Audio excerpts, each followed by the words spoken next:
दोस्तों माजिद मकसूद है। दोस्तों आज हम बात करेंगे कि इमरान खान साहब ने आर्मी चीफ को खत लिखा है और अपनी 6 नुकात भी उसमें पेश किए हैं। लेकिन कुछ ऐसे हालात पैदा हो गए कि अब ऐसा लगता है कि अगर कुछ रिकंसिलिएशन नहीं हुई या आपस में बातचीत नहीं हुई या दोबारा बातचीत का आगाज नहीं होता तो कुछ टकराव वाली सूरत हाल मुल्क में नजर आ रही है। अब ये टकराव वाली सूरत क्यों सामने आई है, इसकी दो तीन पहलू है, उस पर मैं थोड़ी रोशनी डालने की कोशिश करूंगा। सबसे पहले तो आपको पता होगा कि ये जो लाहौर अपना इस्लामाबाद हाई कोर्ट का जो जज है, चीफ जस्टिस, उसका मामला वो बड़ा क्रिटिकल हो गया है। वो जब आप एक 15 नंबर पर जो लाहौर हाई कोर्ट का बंदा है उसको लेकर आ रहे हैं, क्योंकि लाहौर की एक मोनोपोली है ना, वो हेजीमनी उसको बरकरार रखने के लिए उन्होंने दोबारा एक चीफ जस्टिस उसको भी वो डोगो साहब को लाहौर से लेकर आ रहे हैं। तो अब वो जाके चीफ जस्टिस बनेगा और बाकी सबों से भी उन्होंने कुछ जस्टिस जो है वो एलिवेट करके दोबारा इस्लामाबाद हाई कोर्ट में भेजी। एक तो ये बहुत बड़ा टकराव है। अब इसका टकराव ये होगा कि जो बहुत सारे लोग हैं, बहुत सारी बार्स एसोसिएशन है, वो नहीं मानेंगी। और कुछ बार्स एसोसिएशंस ने जो है वो उसको उसने प्रोटेस्ट का ऐलान कर दिया, बल्कि उन्होंने कहा कि हम लॉन्ग मार्च करेंगे। तो ये एक सिग्निफिकेंट बात है कि आपको पता होगा मुशर्रफ कितना मजबूत था, बहुत मजबूत था। ये तो इतने मजबूत नहीं है जितना मुशर्रफ मजबूत था। लेकिन जब लायर मूवमेंट चली तो आपको पता है कि मुशर्रफ की हुकूमत भी जो है वो नहीं चल सकी। उसके बाद हम आते हैं दूसरा इशू। ये इशू जो है ये भी उतना ही अहम है। वो ये है कि आपका जो पी का ऑर्डिनेंस है, या अब एक्ट बन चुका है। अब वो एक जो है उसके लिए हमारे जितने भी सहाफी दोस्त हैं वो सारे के सारे वो भी सड़कों पे हैं। एक तरफ आपके जो ओगला हजरात हैं वो सड़कों पे, दूसरी तरफ आपके जो सहाफी हजरात हैं और खवातीन यकीनन वो सारे के सारे वो भी सड़कों पे है और बड़ी खतरनाक किस्म की इमोशनल तकरीरें कर रही है। और इसके बाद जो तीसरा अहम इशू है वो ये है कि आपके मुल्क में चैंपियन ट्रॉफी हो रही है और पीटीआई ने प्रोटेस्ट अनाउंस किया हुआ है। अब जाहिर सी बात है, जो इमरान खान, अगर क्रिकेट की बात होगी तो इमरान खान की बात तो पाकिस्तान में होगी। दुनिया में अगर क्रिकेटर के जो कुछ रिनाउंड लोग हैं उसमें इमरान खान का नाम आता है।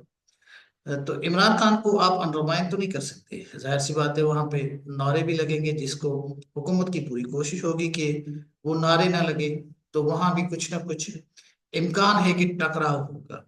अब इमरान खान ने ये जो खत लिखा है इसमें बहुत सारी उसने जो बातें की है। मुझे हर बात पे ये कहने की जरूरत नहीं है कि मैं कोई इमरान खान का सपोर्टर नहीं हूँ, मैं तो एज एनालिस्ट बात कर रहा हूँ।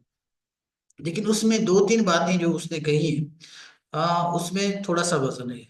एक बात जो उसने पीका ऑर्डिनेंस के हवाले से कही है इमरान खान ने कि ये जो है ये बिल्कुल एक ज्यादती वाली बात है जिस तरह आपने की है।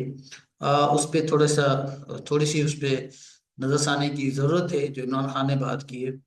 दूसरी उसने बात की है कि मुल्क का पट्टा बैठ गया है। इसमें कोई शक नहीं। आप कहते रहे कि आपकी जो है वो अपना इन्फ्लेशन वो 2.5 पे आ गई है, लेकिन आपकी ग्रोथ माइनस में है। आपका मुल्क अभी स्टैंड स्टिल पे तरक्की नहीं कर रहा। तरक्की तब होती है जब आपके पास ग्रोथ होती है। वो कम से कम भी ग्रोथ आपके 3 पे आएगी तो फिर भी आप कुछ ना कुछ जॉब्स क्रिएट कर सकेंगे। अभी जॉब्स भी क्रिएट नहीं होगी, मुल्क की कोई ग्रोथ नहीं है। ये एक बहुत बड़ी एक अनफॉर्चुनेट बात है कि आपके मुल्क की ग्रोथ नहीं है। चलो आपका मीडिया जो भी कहता रहे वो कहता रहे, लेकिन हकीकत यही है। इमरान खान ने ये भी बात की है। और उसने ये बात भी की है जो ये इलेक्शन है उसकी भी ऑडिट कराई जाए, जो जिस तरह की इलेक्शंस हुई है। और 8 फरवरी की जो इलेक्शन है उस पे बहुत सारे सवाल आते हैं, स्पेशली पंजाब और केपी में बड़े बड़े सवाल आते हैं। तो ये सारा कुछ जो जितनी चीजें मैंने आपसे गिनवाई है उससे लगता है कि अगर इमरान खान को कोई अच्छा रिस्पांस भी नहीं मिलता तो उसके बाद टकराव वाली सूरत हाल होगी। जो लोग इस पे बात कर रहे हैं कि इमरान खान उसके बाद भी जो है वो सिविलियन से बात नहीं कर रहे और वो दोबारा जो है नॉन सिविलियन लोगों से बात कर रहे हैं, उसके लिए मैं सिर्फ इतना कहूंगा कि जो सिविलियन लोग अभी हुकूमत में, आप उनसे ऑफ द रिकॉर्ड जाकर बात करें कि उनकी कितनी चलती है। अब जिन लोगों की कुछ चलती नहीं है, उनसे बात करने का क्या फायदा। बात तो बंदा ऐसी ताकत के साथ करेगा, ऐसी जो लोग जिसको कहते हैं कि they are calling the shots, तो हुकूमत जो कर रहे हैं पर्दे के पीछे, बात तो उसी से होगी। सो इमरान खान ने एक दफा कोशिश की है कि उनकी बात सुनी जाए, लेकिन मुझे इतना इम्कान नहीं है, नॉट सो ऑप्टिमिस्टिक। मैं तो इसलिए कह रहा हूँ कि टकराव की तरफ लोग, जो हालात हैं वो जा रहे हैं, और टकराव होगा, क्योंकि जो सबसे बड़ा कन्फ्लिक्ट होगा वो ये वकला का होगा, और बीच में हमारे जो ये सहाफी दोस्त हैं वो भी आएंगे, तो टकराव होगा और पीटीआई भी होगी यकीनन। तो इस टकराव का नुकसान, मैं दोबारा ये कहूंगा, ये इस मुल्क को होगा, पाकिस्तान को होगा, और इसका फायदा आपका दुश्मन उठाएगा, जो अब नजर आ रहा है। Thank you.